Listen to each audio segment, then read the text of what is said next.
અમદાવાદના મણિનગરમાં આવેલ સ્કૂલમાં આગ લાગવાનો બનાવ પ્રકાશમાં આવી રહ્યો છે। વિગતો મળી રહી છે, સ્કૂલમાં આગ લાગી છે અમદાવાદ ખાતે આવેલ મણિનગરમાં।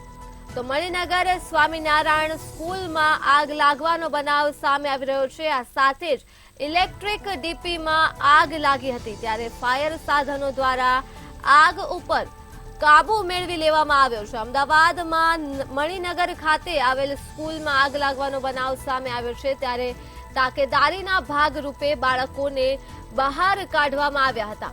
તો આ સાથે જ શોર્ટ સર્કિટ થતા આગ લાગી હોય તેવું તારણ પણ સામે આવી રહ્યું છે। અમદાવાદના મણિનગરમાં આવેલ સ્કૂલમાં આગ લાગવાનો બનાવ સામે આવ્યો છે, ત્યારે મણિનગર સ્વામિનારાયણ સ્કૂલમાં આગ લાગી હતી, ઇલેક્ટ્રિક ડીપીમાં આગ લાગી હતી તેવી વિગતો મળી રહી છે। ત્યારે ફાયર સાધનો દ્વારા આગ પર કાબુ મેળવી લેવામાં આવ્યો છે। તો ફાયર સાધનો દ્વારા આગ પર કાબુ મેળવવામાં આવ્યો છે।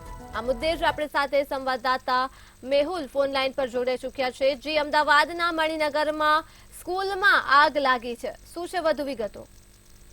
મણિનગરમાં આવેલી સ્વામિનારાયણ સ્કૂલ છે, ત્યાં વહેલી સવારે સ્કૂલના દરમિયાન જ જે ઇલેક્ટ્રિક ડીપી હતું તેની અંદર અચાનક ધુમાડા દેખવા મળ્યા હતા। જે ડીપીની અંદર જે આગ લાગી હોવાના લીધે અને હેવી લાઈનો હોવાના લીધે આગ લાગી હોવાની જે ઘટના સામે આવી, ત્યારબાદ સ્કૂલના જે સંચાલકો છે અને સ્ટાફ દ્વારા ફાયરના ઇક્વિપમેન્ટથી આગ ઉપર જે કાબુ છે તે મેળવી લેવાયો છે। જે આગ વધે નહીં તે માટેની તકેદારીના ભાગરૂપે ફાયર બ્રિગેડે પણ ઘટના સ્થળે બોલાવી લેવામાં આવ્યો છે। ફાયર બ્રિગેડ તમામ સ્કૂલના ભણતા નાના બાળકો છે તેને સુરક્ષિત સ્થળે ખસેડી દીધા હતા અને સાથે જ આગ જે કેવી રીતે લાગ્યો હતો અને આગ વધારે ના વધે તે માટે તકેદારીના ભાગરૂપે લાઇટ જે છે પાવર તેમાં બંધ કરી દીધો છે।